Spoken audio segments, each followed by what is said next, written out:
Welcome to The Explainer. Today, we're diving deep into one of the most fundamental skills for any writer, forging a powerful thesis statement. It's the absolute backbone of any great paper. So yeah, let's get it right. Oh yeah, we've all been there. That blinking cursor, the empty page. But here's the thing. A great paper doesn't just start with writing. Nope, it starts with a strong, solid foundation. And guess what? That foundation is your thesis.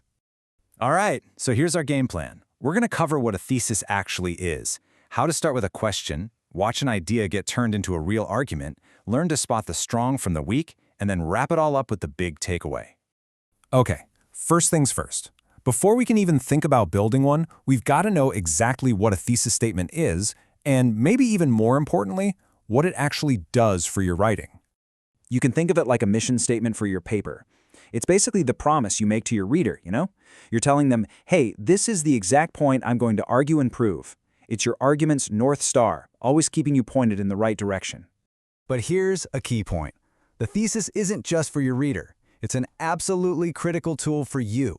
Seriously, it forces you to get your own thoughts straight, to really distill what you're trying to say. For your reader, well, for them, it's the map they'll use to follow your logic every step of the way. So, where do you even start? Well, believe it or not, the simplest, most effective way to begin isn't with a statement. Not at all. It's by asking the right question. In the process here, it's actually wonderfully simple. I mean it. Just take your entire assignment, I don't care how complicated it seems, and just boil it all down into one single specific question. And then, the answer you write to that question, well, that becomes your working thesis. So, this is the really crucial part. A powerful thesis isn't just some random statement you throw out there. No, it's a direct, complete answer to that one big question your whole paper is trying to explore. And let me be clear, if your thesis doesn't answer a question, you don't really have a thesis yet. Okay, let's see this in action. We're going to step into the forge, so to speak, and watch a pretty vague idea get hammered and shaped into a sharp, specific, and really argumentative thesis. All right, so we start with our raw material, sugar consumption. Now, it's a topic, for sure, but it's not a thesis. Why not? Well, because it doesn't make any kind of claim, right? It's not arguing anything. It's just a thing. Okay, that's a step in the right direction. We've narrowed it down from, literally everyone to just elementary school kids. We're definitely getting warmer, but it's still just a piece of an idea. We have the what, but we have no idea what the writer actually thinks about it. Aha! Now we're taking a position.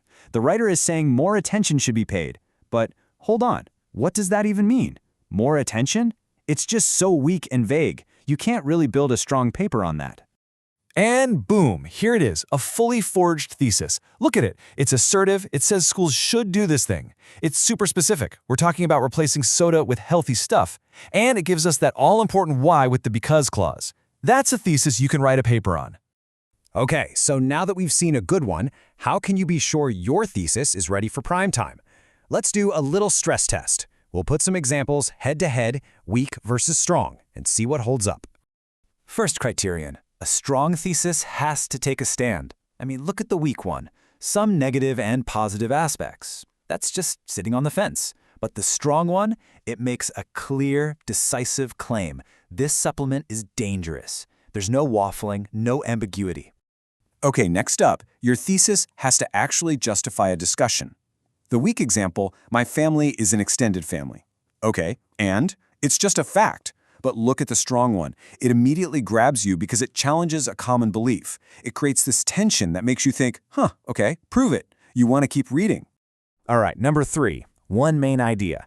The weak one here feels like two totally separate ideas just kind of smashed together, but the strong one, it connects them with that magic word, because. Suddenly, it's not two ideas, it's one unified argument. It all clicks. And last but not least, a strong thesis has to be specific. I mean, world hunger? You could write 100 books on that. The weak thesis is just impossibly vague, but the strong one, it zooms right in. One country, 2 specific provable causes. Now that is a paper you can actually write. Okay, let's wrap this all up. Think of what's next as the master key. It's a final checklist you can use every single time you write to make sure you're unlocking your most powerful argument. So before you even type the first word of your paper, run your thesis through this quick checklist. Does it answer a question? Does it take a clear stand? Is it focused on one idea? And is it specific enough to prove? If you can say yes to all four, you are ready to start writing. So next time you sit down to write, remember this. Don't just start with a topic. Start by asking a question.